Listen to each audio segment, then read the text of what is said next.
எல்லாருக்கும் வணக்கம். இன்றைக்கி ஒரு குட்டி ஸ்டோரி பார்ப்போம். இல்லை, 2 குட்டி ஸ்டோரி பார்ப்போம். ஒரு ஊரில் 2 ஃப்ரெண்ட்ஸ் இருக்காங்க. அந்த 2 ஃப்ரெண்ட்ஸும் ரொம்ப க்ளோஸ் ஃப்ரெண்ட்ஸ். எந்த விஷயம் பண்ணுறதுனாலும் சேர்ந்து தான் பண்ணுவாங்க. ஒரு நாள் அவங்க பேசியிருக்கிறப்போ திடீர்னு ஒரு யோசனை வருது, நம்ம 2 பேரும் நீச்சல் பழகலாம் அப்படின்னு. ஸோ அதனால் ஒரு கிணறை பார்க்க போகிறாங்க. ஏன்னா அந்த கிணத்துல தான் நீச்சல் பழகணும் அப்படின்னு. போகிற வழியில் அவங்க 2 பேரும் ஜாலியாக எக்ஸைட்மெண்ட்டாக பேசிட்டு போகிறாங்க. ஏன்னா அந்த நீச்சலுங்கிற விஷயம் எப்படி இருக்கும், புதுசு அவங்களுக்கு. ஸோ அது எவ்வளோ ஜாலியாக இருக்கும் அப்படிங்கிறத பேசிகிட்டே போகிறாங்க. ஸோ கடைசி அந்த கிணறு வந்துருச்சு. ஸோ அந்த 2 பேரும் அந்த கிணறு எட்டி பார்க்குறாங்க. 2 பேருக்கு பார்த்தோன்னே பயம் வந்துருச்சு. ஏன்னா அந்த கிணறு ரொம்ப ஆழம், தண்ணி நிறையா இருக்குது, அது பெருசாகவும் இருக்குது. ஸோ ஃபஸ்ட் ஃப்ரெண்டுக்கு என்ன ஆச்சுன்னா பயம் வந்துருச்சு, அதிகமாகிடுச்சு. அஃப்கோர்ஸ் செகண்ட் பையனும் ஃப்ரெண்டும் பயப்படுறாரு. பட் ஒன் பாயிண்ட் ஆஃப் டைமில் செகண்ட் ஃப்ரெண்ட் என்ன சொல்கிறார், தைரியத்தை வர வச்சுட்டு வா ட்ரை பண்ணுவோம். ஏன்னா நம்ம அந்த எக்ஸைட்மெண்ட்டை பற்றி பேசியிருக்கோம்ல, வா ட்ரை பண்ணுவோம் அப்படிங்கிறப்பல ஃபஸ்ட்டு ஃப்ரெண்டு வரலேன்ட்டான். So second friend first day இறங்குறாரு. தண்ணியில் கால் வச்சா உள்ளே போகிறாரு. அவரால் பேலன்ஸ் பண்ண முடியல. கல்லை பிடிச்சிட்டே ட்ரை பண்ணுறாரு. மூச்சு வாங்குது, கைகள்லாம் வலிக்குது.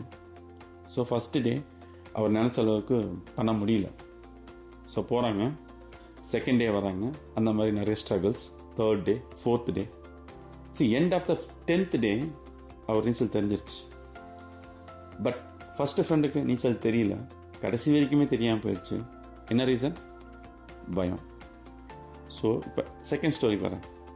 நம்மளுக்கு தெரியும், முகமது கஜினின்னு ஒருத்தர் ராஜா இருந்தார். அவர் வந்து இந்தியாவில் படையெடுத்து 17 times படையெடுத்து அவர் வந்து கோல்டெல்லாம் எடுத்துகிட்டு போனார் அப்படின்னு. ஒவ்வொரு டைமும் அவர் வர்றப்போ கொஞ்சம் கோல்டு எடுப்பார், ஃபைட் பண்ணுவார், கோல்டு எடுப்பார், போவார், வருவார், ஃபைட் பண்ணுவார், கோல்டு எடுப்பார், போவார். ஸோ எவ்ரி டைம் அவர் நினச்ச அளவுக்கு கோல்டு எடுக்க முடியல. அஃப்கோர்ஸ் அது தோல்வி தான். பட் பயப்படாமல் நெக்ஸ்ட் டைம் வந்து எடுத்துக்கிட்டே இருந்தார். ஒவ்வொரு டைமும் வந்து கோல்டு எடுத்துகிட்டு போகிறதுங்கிறது ரொம்ப சிம்பிளான விஷயம் கிடையாது. அவ்வளோ ப்ராப்ளம் இருக்கும், அவ்வளோ லாஸ் இருக்கும், அவ்வளோ ஃபைட் இருக்கும். வந்து வந்து வந்து எடுத்துகிட்டு போனார். அந்த மாதிரி தாங்க லைஃப்பும்.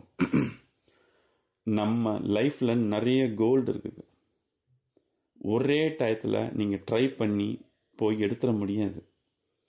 ஒவ்வொரு டைமும் அடிபட்டு கஷ்டப்பட்டு தோற்று தான் போய் எடுக்கணும். ஏன்னா நீங்கள் ஒவ்வொரு டைமும் தோக்கிறப்போ உங்களுக்கு நிறையா லேர்னிங் இருக்கும். நம்ம என்ன பண்ணுறோம், ஒரு விஷயத்தை கஷ்டப்பட்டு ட்ரை பண்ணுறோம், ஒரு கோல்டு கிடைக்குது, அது போதும், அவ்வளோதான் லைஃப், அவ்வளோதான் கோல்டு எனக்கு அப்படின்னு நினச்சிட்டு நம்ம வந்து ஆஃப் ஆயிரும். அதை ட்ரை பண்ணுறது இல்லை. பட் அப்படி இருக்காதீங்க. நம்ம என்ன பண்ணணும், நிறைய கோல்டு இருக்குது, எடுத்துக்கிட்டே இருக்கிற வரைக்கும் ட்ரை பண்ணிக்கிட்டே, நீங்கள் நினைக்கிற அளவுக்கு கோல்டு எடுக்கிற வரைக்கும் ட்ரை பண்ணணும். உங்கள் மாடியில் ஒரு ஃப்ரெண்டு இருக்காரு, நீங்கள் கீழே இருக்கீங்க. உங்கள் ஃப்ரெண்டை போய் நீங்கள் பார்க்கணும், உங்கள் ஃப்ரெண்டுக்கிட்ட போய் நீங்கள் போகணுன்னா படி ஏறி தான் ஆகணும். ஃபஸ்ட்டு ஸ்டெப் கால் எடுத்து வச்சு ஆகணும். இல்லை படி இருக்குது, கால் வலிக்கும், ரொம்ப ஹைட்டாக இருக்குதுன்னு நினச்சிங்கன்னா உங்கள் ஃப்ரெண்டு மேலேயே தான் இருப்பார், நீங்கள் கீழேயே தான் இருக்கணும். அண்ணன் தான் பார்க்கணும் அவரை. அதே மாதிரி முன்னாடி இருக்கிற செவரை எப்படி தாண்டி போகிறதுன்னு நினச்சி பயந்துட்டு இருந்தீங்கன்னா அங்கேயே தான் நிற்கணும். தள்ளுனா தான் தெரியும் அது கதவா இல்லை செவரான்னு. நீங்கள் நினைக்கிறத விட ஈஸியாகவே இருக்கும். பட் நம்ம பயத்திலேயே நின்றுட்டுருப்போம். எல்லா கதவும் ஈஸியாக திறக்கும், நம்ம தள்ளி பார்த்தா தான் திறக்கும். சோல்ஜர்ஸ் எல்லாம் பயமே இல்லாதனால தான் நம்மளுக்காக ஃபைட் பண்ணிகிட்ருக்காங்க. பயம் இல்லாதனால தான் பெரிய பெரிய இன்வெஸ்டர்ஸ் பெரிய ரிஸ்க் எடுத்து பணத்தை போட்டு அவங்க லாபம் சம்பாதிச்சிட்டு இருக்காங்க. அந்த பயம் இல்லாதனால தான் கிரிக்கெட்டில் நிறைய பேட்ஸ்மேன்ஸ் பெரிய பெரிய பவுலர்ஸை ஃபேஸ் பண்ணி பெரிய ஆளாகிட்டு இருக்காங்க. ஸோ லைஃப்பில் பயப்படாதீங்க. ஒரே லைஃப். எவ்வளோக்கு எவ்வளோ லேர்ன் பண்ண முடியுமோ, எவ்வளோக்கு எவ்வளோ கற்றுக்க முடியுமோ, எவ்வளோக்கு எவ்வளோ செய்ய முடியுமோ செய்வோம். நல்லதே பேசுவோம், நல்லதே செய்வோம், நல்லதே நினைப்போம். நன்றி.